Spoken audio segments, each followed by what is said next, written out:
on all three of the levels. I mean, just a feeling of love and warmth and light that I had just being there.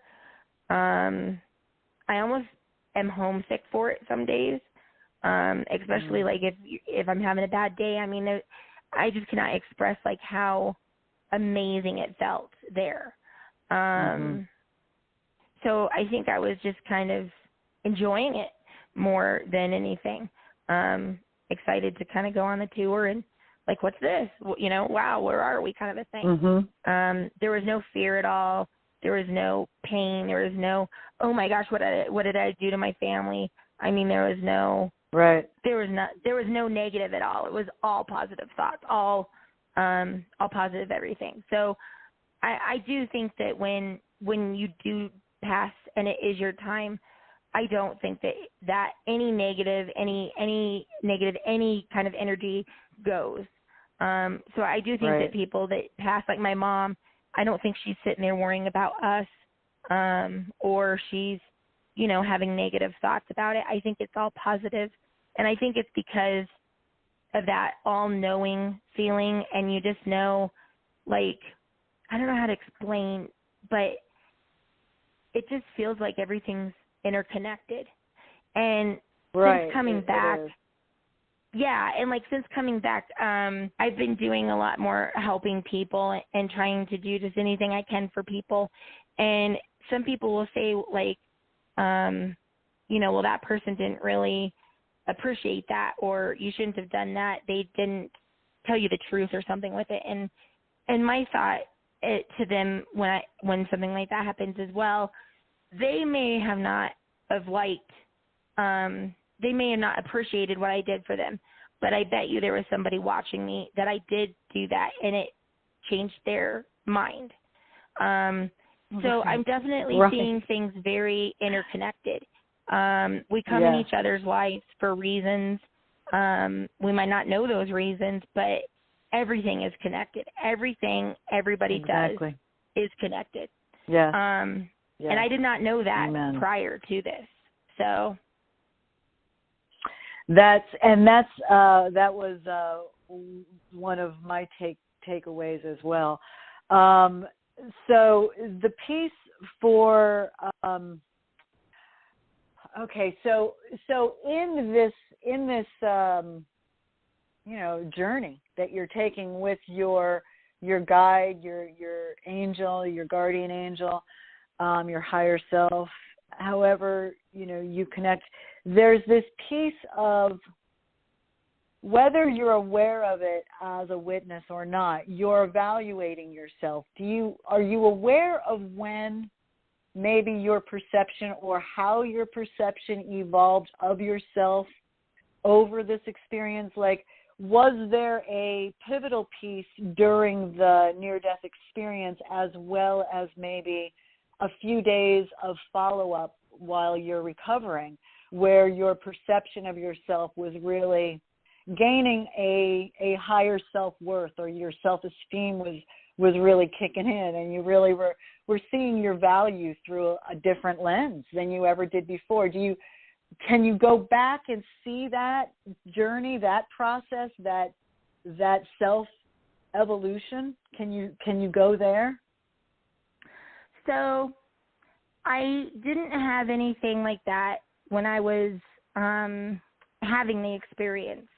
But as soon as I woke up, I mean, I immediately felt it. I immediately felt different. I immediately felt, I felt like, wow, I'm not important, but I guess so kind valued. of, I mean, yeah, exactly. And that I am in this for a reason, and that I am worthy. So I would say immediately, as soon as I opened my eyes, I knew I had changed. I mean, like I said, that voice, it was constant. I mean, that voice was always inside of me saying, you know, like if I would sit there and I felt like my gut was hanging out too much, like, oh, you're so fat, you know. I mean, it was very bad, that voice in me. And for me to wake up and that voice not be there at all, I'm like, oh my gosh, you know. So I think the first couple of days I worried that it would come back, that it was temporary. But I would say after the first couple of days, I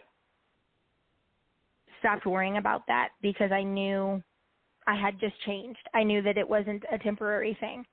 And then after my mom died, I would say is where I was like, okay, I know my purpose and I need to get on it and I need to go and I need to do what I need to do so I can be with my mom. So I just kind of started doing my thing. And I don't think I've ever really seen it myself, but I mean, I have everybody in my family or my friends, people on Facebook. I mean, they comment on it all the time saying, oh my gosh, I cannot believe the change in you. I mean, we've watched you grow just over these couple of years. That's awesome. And it's just amazing. And I'm you know, I'm still kind of that timid, shy, you know, I'm not used to having, compliments or, you know what I mean? It's that self-esteem thing that I'm getting used to. So, you know, I tell them, well, I don't see that. I'm glad you see that. I think I kind of feel it, but, you know, so I'm very, but I know that it's there because I stood up and my husband is now gone and I'm getting a divorce. Right. And I'm happier than I've been in a long time. And oh my from goodness, doing that, I've realized, and then by doing that and having the strength to do that, I've realized how much emotional abuse there really was, that I didn't see before. So now I'm actually starting to, get into like, the domestic violence and narcissistic abuse, and telling my stories in those groups, trying to help other women there.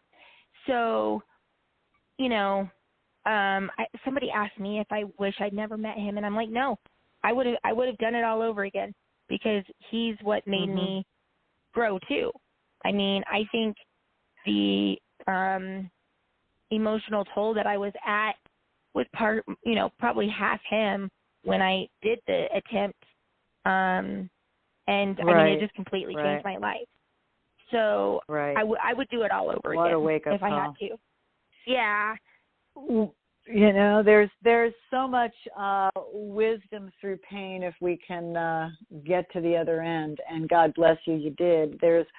So, you know, the interesting piece about what is referred to as level 2 in your discovery also was the meeting at the table with your dog and your mom, and then your mother passing. And how did that, I mean, in regard to dealing with that, when your mom did pass,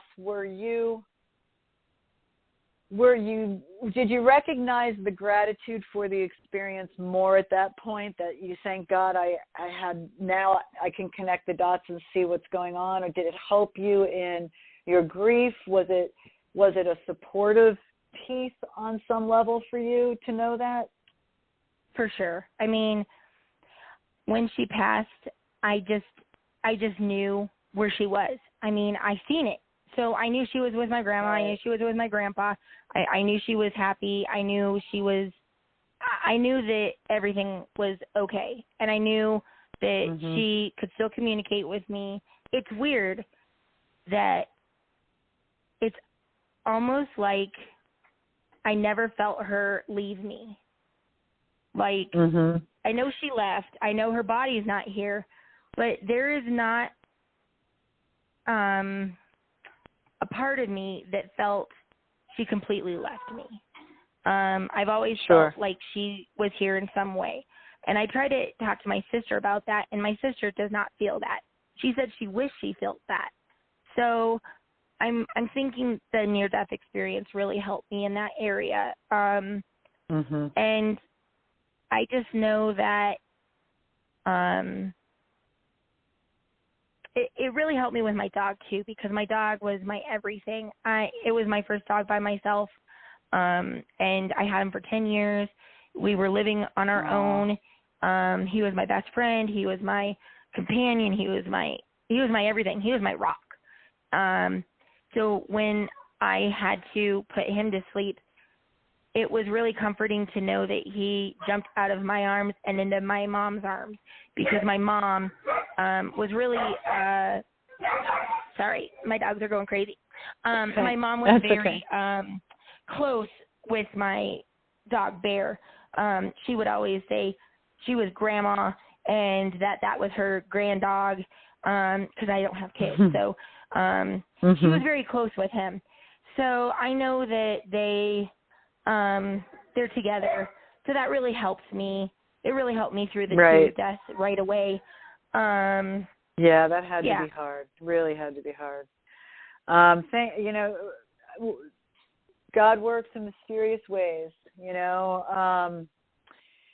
There's just it's a very interesting, inspiring, empowering story that you have to share with us, and I really thank you for being on today, because this has been really, really wonderful. It's been very encouraging for all of us to know that, even in a state of depression and when we're feeling like we can't go on, that even that emotion too will shift and change. So, so many messages here today, Britney. Thank you.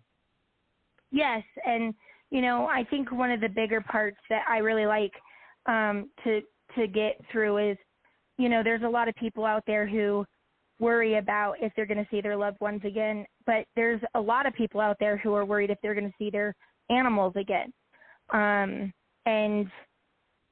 I'm just happy that I can say yes. Like, I know, we humanize them, because I've seen it. You're going to see your animals again. You're going to see your family again. And when I saw them, my dog Bear, he died here at 10 years old. He was having issues with his health, his body.